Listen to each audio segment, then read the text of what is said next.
If you believe that loving harder is the solution to your recurring relationship failures, you are operating with a critical design flaw. It's a mechanical error. Attempting to pump more heat into a hot air balloon whose envelope is riddled with microtears will not achieve liftoff. It will only accelerate structural collapse.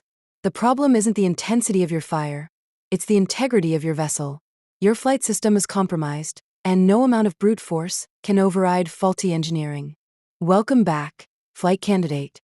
Today, we are running a full system diagnostic on your relational vehicle.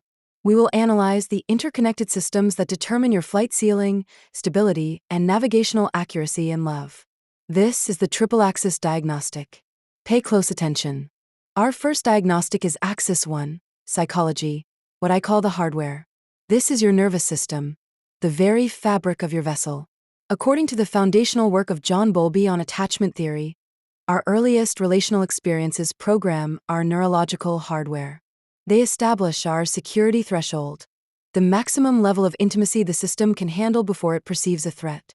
Attachment trauma, whether from neglect or inconsistency, doesn't create one giant gash. It creates thousands of invisible microtears in the envelope of your nervous system. Every time you attempt to get close to someone, the internal pressure rises. This pressure finds those weak points, resulting in what we call thermal leakage, a slow, chronic drain of your emotional energy, safety, and trust. You feel exhausted in relationships for no apparent reason. And when intimacy surpasses your preset security threshold, your system redlines.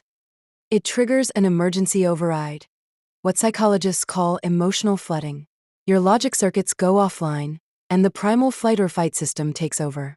You sabotage the connection not because you don't want love, but because your hardware is engineered to believe that this level of pressure is catastrophic.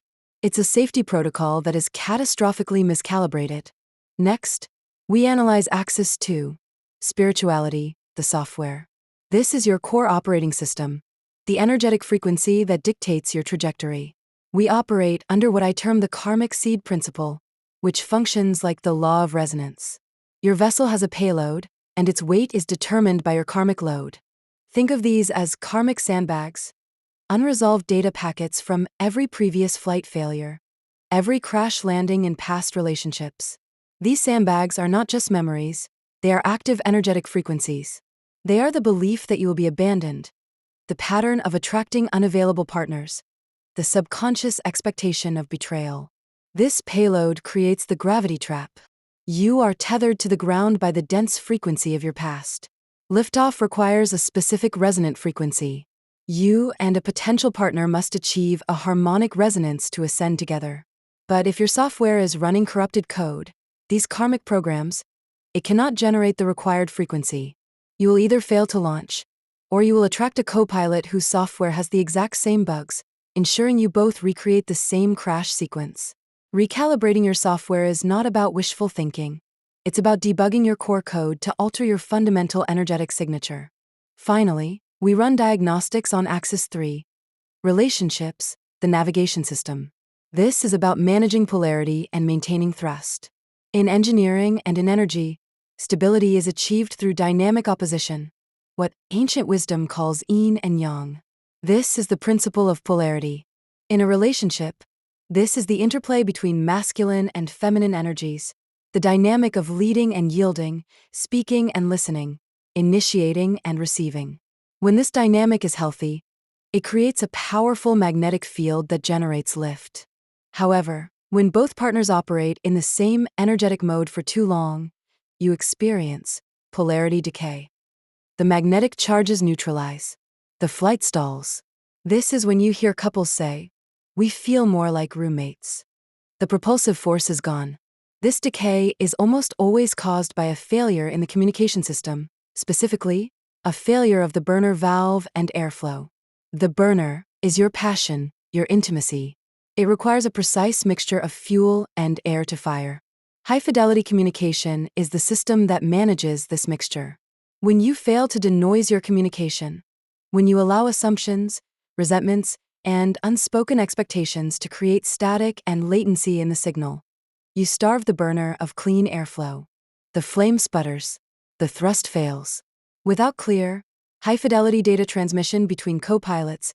You cannot navigate turbulence, and you will inevitably lose altitude. Now that the diagnostic is complete, we initiate the flight protocols. Do not just listen. Execute these commands. Protocol 1. System scanning. This is a diagnostic exercise. Take out a notebook. I want you to identify the last time your system went to red line in a relationship. Step 1. Isolate the trigger. What was the exact data input that caused the overload? Was it a specific word? A lack of response? A type of physical touch?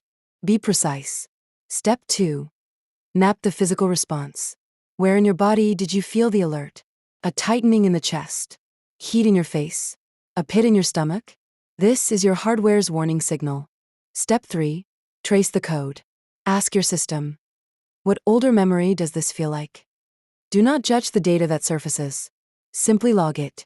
This scan identifies the microtear and the karmic sandbag associated with it. You cannot fix what you cannot locate. Protocol 2. Frequency recalibration. This is a recoding operation. Find a quiet space where you will not be interrupted. Close your eyes. Access the memory of the trigger you just identified. Step 1. Acknowledge the data packet. Look at that karmic sandbag. See the memory, the belief attached to it. Verbally state, I acknowledge this data. It served its purpose as a protective protocol. Step 2. Initiate the severance command. Visualize a brilliant, sharp tool of light in your hand. With intention, see yourself cutting the rope that connects this sandbag to your vessel's basket. Watch it fall away. Feel the immediate shift in weight. Step 3. Input the new code. Place your hand over the part of your body where you felt the red line signal. Breathe into that space and issue a new command. This system is now calibrated for safety and connection. My security threshold is expanding. I am the pilot. Repeat this protocol for every sandbag you identify. This is not a one-time fix. It is routine system maintenance. Your mission today was to understand that your struggles in love are not a personal failing, but a systems engineering problem. You have diagnosed the hardware, the software, and the navigation. You now have the protocols to begin the recalibration process. The integrity of your vessel is your responsibility. Fix_outro.